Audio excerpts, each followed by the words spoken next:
County sometime this morning. It is my understanding that at least one individual is in custody for that. Apparently there was an assault on Jesse Anderson, another man convicted of first-degree murder in our county, who apparently was at or near where Mr. Dahmer was. Dahmer's story all the way is a sad story. The sadness, he visited upon 17 families. He was involved in 17 slayings, 16 in our state, 1 in Ohio. He is unquestionably the most prolific killer in the history of the state of Wisconsin. It was a sad tale, the sorrow that he rendered, and certainly now the end is sad as well. Tragically, his family will now experience the sorrow of the families whose victims were Jeffrey Dahmer's, the families of the men that Jeffrey Dahmer killed. I'm saddened by it. I certainly hope there will be a thorough investigation of the circumstances surrounding the death. Certainly, assumably, there will be a prosecution. It is my hope that the individual involved does not become a folk hero. I suspect that might be a motive. I don't want to speculate on motives, but I would hope that the act is recognized for the dastardly act that it is. Taking of a human being's life is wrong, whether that human being has been convicted of killing people or not. And certainly to have one individual take it is wrong. Jeffrey Dahmer had been assaulted before. There was a report that he was attacked in a prison chapel sometime within the past year. Dahmer had alleged that he had been converted and that he was sorrowful for the wrongs that he had done, had asked God's forgiveness for that, and I hope that he has been. I'm sure God in his infinite ocean of mercy can forgive a man even of all the wrongs that Jeffrey Dahmer was involved in. There's been discussion about the disposition of Dahmer's assets. We have fought to retain some of those assets because we wanted to guard against a retrial of the case. Clearly, there will not be a retrial of Jeffrey Dahmer because Jeffrey Dahmer is dead. I assume that some of the instrumentalities that were used in the slaying now will become subject to the lawsuit that Mr. Jacobson has brought on behalf of the victims. I can say this, however, there are certain pictures that Jeffrey Dahmer took of his victims while he was in the process of slaying them, and I will fight with all my power to see that they do not go into the public domain. They're the most depraved pictures that I have ever been exposed to in my life, and that's some 30 years involved in law enforcement. And I would hope that those pictures do not come into the public domain for fear that there might be some individuals who might decide that they would engage in copycat type activities. With that, let me throw it open to any questions that you may have. Should they have been separated from the rest of the prison population? This is a maximum security facility. In other words, the most dangerous offenders in Wisconsin. Part of the danger is a number of people under our new homicide statute, a number of persons have been convicted and sentenced beyond any time for release. In other words, like Dahmer, they will never be released. Such a person has few restraints probably on him from committing a killing. And I assume that it was persons, the last report I got, I do not know if it's verifiable, it was that Dahmer was working with someone cleaning a toilet, apparently when the attack is alleged to have occurred. Now that's not confirmed, but unless you totally isolate Dahmer, you had to have some mixing with other prisoners. But I think there should be an inquiry. I'm sure there will be an inquiry. At the same time, one must be sympathetic to the problems of the prison officials. What do you do unless you totally isolate the man? And Dahmer may have had a position on that. He may have argued that he should be in the general population. Nevertheless, there was great antipathy, even when he was here in our facility. The sheriff was concerned about 3 things. Number 1, that he not commit suicide, that he not kill himself. Number 2, obviously, that he not escape. And number 3, the sheriff was very concerned about attacks by other inmates. So the potential for an attack by other inmates has certainly been known for some time and was confirmed in the attack in the chapel about a year ago. So certainly the prison authorities were on notice of this potential possibility. At the same time, unless they totally isolate him, it is what does one do if one permits limited contacts? If one totally prohibits any contacts, Dahmer himself may have asked to be put out with some limited mixing in the general population. But the fact that there was antipathy against Dahmer, there is no question about that. That was obvious when he was here in our jail. Things would be called out to him. And the African-American population saw Dahmer genuinely as a racist. The white population did not. And I guess I myself didn't understand it until, there's been a long-term historical antipathy between the English and the Irish. And if there were 15 killings in Liverpool and 10 of them were Irish, then one would be suspicious. And I think the African-American community here felt that Dahmer was a racist. The psychiatrist that examined him did not perceive it that way. Whether that played a role, I cannot tell you, but I think that there would be some certainly who would perceive themselves as folk heroes. I would hope that whoever is involved in this slaying does not gain notoriety and celebrity The person may, I don't know, may claim credit for it, with the hope that from that activity he might inure some economic benefit or certainly celebrity. Do you know if Jeffrey Dahmer had asked to be isolated from other prisoners? I do not know, and I think there certainly should be an inquiry, and I assume there will be. This can't be permitted to be repeated. My suspicion is that the prison authorities moved very carefully. At the same time, to impose a total isolation on any prisoner is difficult for that prisoner.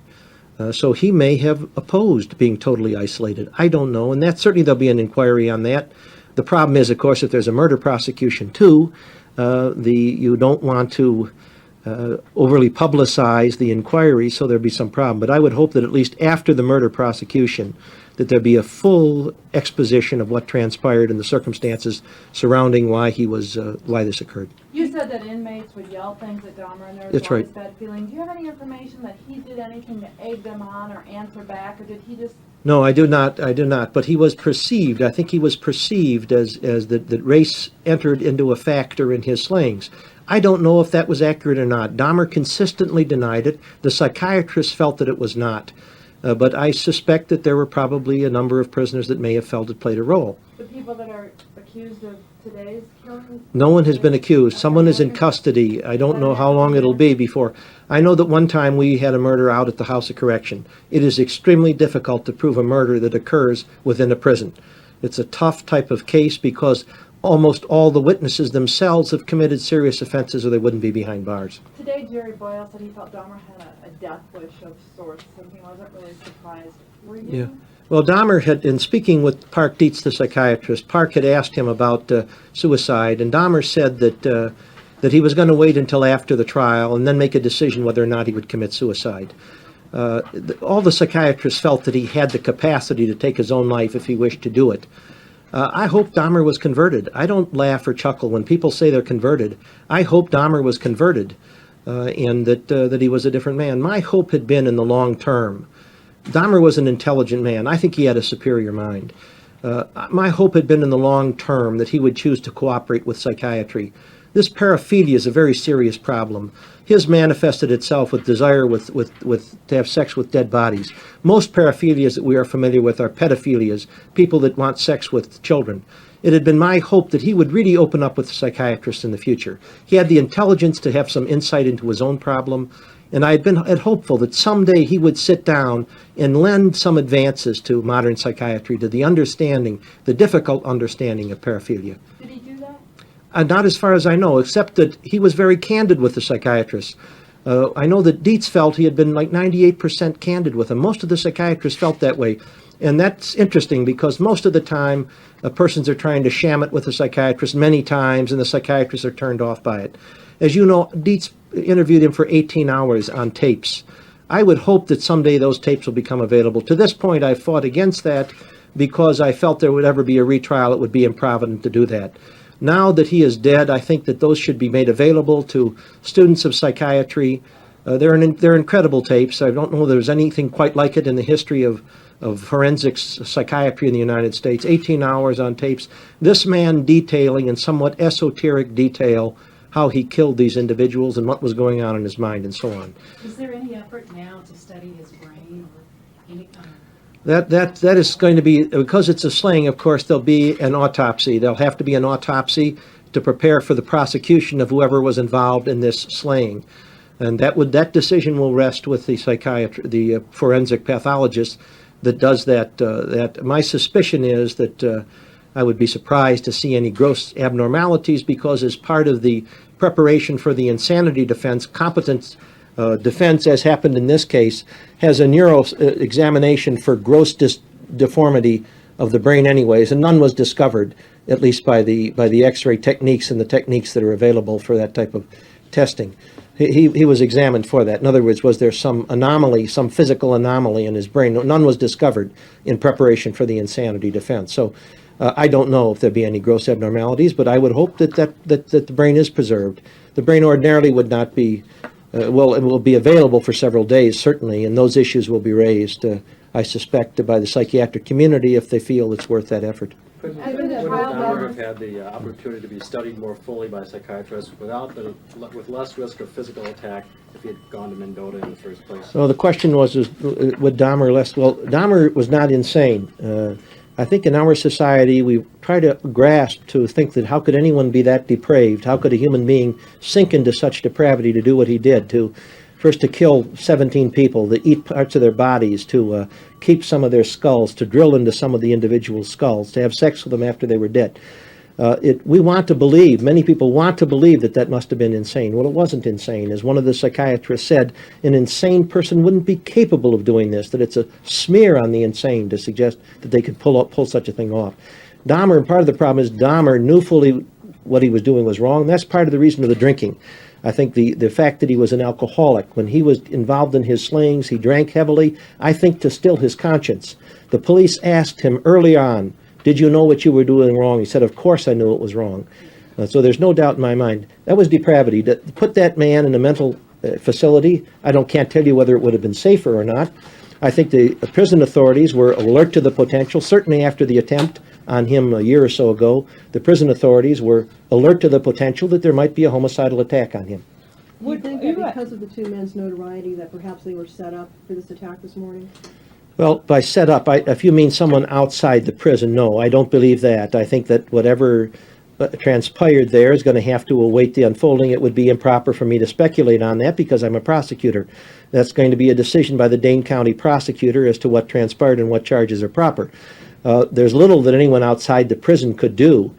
Prisoners, obviously, if it's a prisoner that chose to do it, there might be opportunities to plan it or not. You're going to have to know more of the details.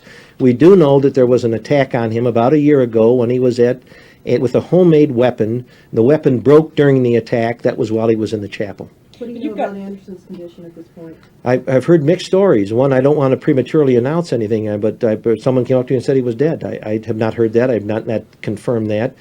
This is unfortunate that such a thing could happen in the state prison system. I'm sympathetic with the problems of the prison people. There is overcrowding there. In a maximum security prison, what one must understand now, there are many persons there who will never get out, who will serve the fullness of their life behind bars and will die as prisoners in our state. And what particular guard has to be maintained over an individual such as Dahmer, where one could anticipate a potential of a lethal attack, where indeed there had already been an attack on Dahmer. What guardings and that, maybe there may be a wrongful death suit. Maybe really it would be probably the estate with Mr. Jacobson behind it, I assume, might conceivably bring a wrongful death suit that he was not adequately protected, and doing it really for the benefit of the victims. I don't mean that Jacobson necessarily would be offended or distressed by Dahmer's death, but in the interest of the victims, whatever the receiver has, whether the receiver would be in a position to do that, I do not know. But I suspect there'll be a full inquiry into the circumstances, how these attacks could have taken place on Dahmer and Anderson. But you have two of the most notorious killers. I mean, the Jesse Anderson case, everyone knows about. Jeffrey Dahmer, everyone knows about. They're cleaning toilets at the same time together. Does that sound like a problem? Well, I think this is something that the warden is going to have to account for. And there's going to have to be an explanation. It may be that there's a very good explanation for it, but I don't want to speculate at this time. I think it's very proper that there be an inquiry into this. I'm sure there will be. One has to keep in mind, however, that there will also be a prosecution probably, and as a district attorney, generally you don't want a lot of things aired when you're moving forward towards a trial. So there's a conflict here in the sense that naturally we would all like to know what are the circumstances surrounding his custody. How is it that he could be exposed to a homicidal assault? We understandably want to know that. At the same time, the district attorney of Columbia County will probably be constrained, certain ethical constraints against revealing that type of information. Certainly if there is a prosecution and conviction, after such trial, I would certainly hope there'd be a full exposition of the circumstances surrounding the death. Would there be a difference if Wisconsin had the death penalty? Would he have been in a different... No, the average, no one is slain unless, no one is, the death statutes, it takes somewhere between 8 and 15 years, so Dahmer would have been in exactly the same position. It takes about 8 to 15 years in the states that have capital punishment to move a person to actual execution. So they do keep them more isolated. Well, there's a death row, but there's other persons on the death row, and I don't know how much isolation is maintained. If one you have to understand, isolation itself is a penalty, in addition to being held behind bars. Whether they discussed with Dahmer, whether he wanted to be totally isolated, or whether he wished to have some communication with the other prisoners. I suspect there may have been such a discussion, and he maybe even have signed a waiver to move somewhat in the general population. Certain it is that no warden in his right mind would have anyone sleep with Dahmer, put Dahmer in a cell with Dahmer, because the potential danger of Dahmer. And Dahmer himself said that if he were released, he'd probably do it again. So that was never to happen. So you can imagine Dahmer's thirst for any type of human communication that any human being would have. Now, whether he actually sought for some mixing with other prisoners, I would not be surprised if he actually pursued some communication with other prisoners. Okay, it's sad, isn't it? This whole thing is sad. It's just sad. It's sad on our prison system and sad What's it for... say? Wow. Is there a timetable for the exhibits and the things that you have with the trial? Yeah, well, Is there a there... timetable what would happen with Yeah, them? no, that now is, there's a receiver appointed, and I'm sure that receiver will now move to get all of Dahmer's property. I will fight fiercely to see that those photos I do not know the position of the family on those photos. The photos unquestionably are of great value for slasher magazines. Some of the pictures, one of them is so fixed in my mind, one of those pictures that as long as I live, I know it will remain vivid in my mind. It is as vivid right now as I speak as it was when I first saw it. Some of those pictures are just incredible. I don't know of another way to use the word to describe them, but I would hope that we will never see those in the public domain, to the credit of the police department, our office, the courts. So far, although, as you know, the New York Times accessed the confession by compromising a night sweeper, Milwaukee County night sweeper, no one has compromised access to those photos to date, and I hope that they will never be accessed by the public. Thank you.